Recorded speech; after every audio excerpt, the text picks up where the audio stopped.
Mr. Speaker, I rise today with a heavy heart.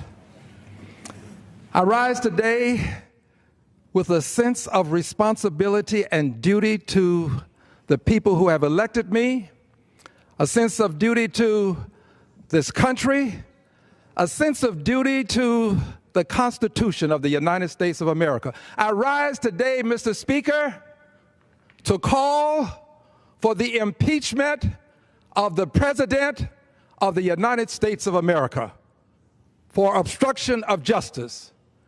I do not do this for political purposes, Mr. Speaker. I do this because I believe in the great ideals that this country stands for: liberty and justice for all. The notion that we should have government of the people, by the people, for the people. I do it because, Mr. Speaker, there is a belief in this country that no one is above the law, and that includes the President of the United States of America. Mr. Speaker, our democracy is at risk. Mr. Speaker, this offense has occurred before our very eyes. It is perspicuous. It is easy to understand. Mr. Speaker, we are talking about a president who fired the FBI director who was investigating the president for his connections to Russian involvement in the president's election.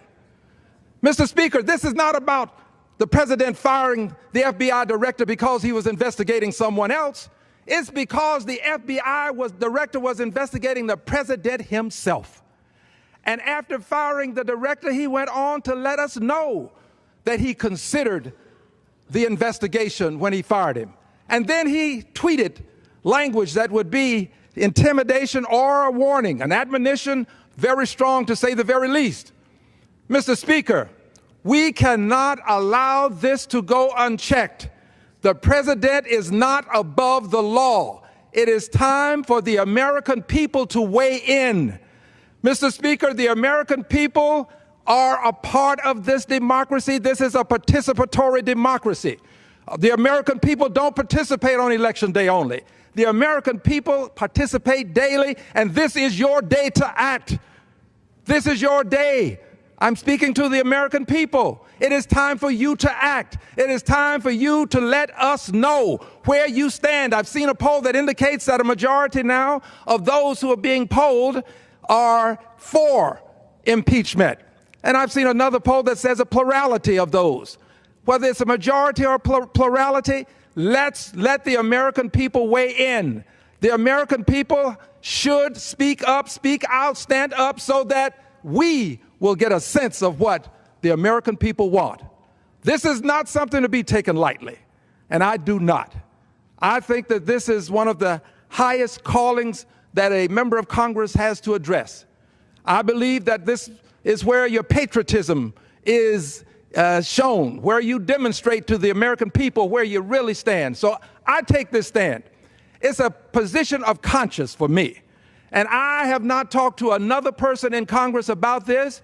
Each member of Congress has to make his or her own decision. So this is not about my encouraging other people to do things other than the American people. This is about my position. This is about what I believe. And this is where I stand. I will not be moved. The president must be impeached. For those who do not know, impeachment does not mean that the president will be found guilty. It simply means that the House of Representatives will bring charges against the president. It's similar to an indictment, but not quite the same thing. Once the president is impeached, then the Senate can have a trial to determine the guilt or innocence of the president, whether he is guilty or not guilty, to be more specific. But the House of Representatives has a duty that it can take up, and that is of impeachment. I stand for impeachment of the president. How can you weigh in? Well, you can contact my good friends over at Free Speech for People. And at this organization, they have a petition.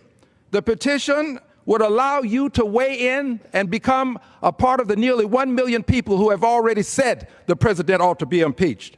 You can weigh in at impeachdonaldtrumpnow.com, impeachdonaldtrumpnow.com. And believe me, If a plurality of the people are saying it now, and that's the poll that I really put my emphasis on, the one that says a plurality believes that the president should be impeached, more than 40%, I think that can grow. And I assure you, once you weigh in, American people, there will be a difference in the attitudes about this.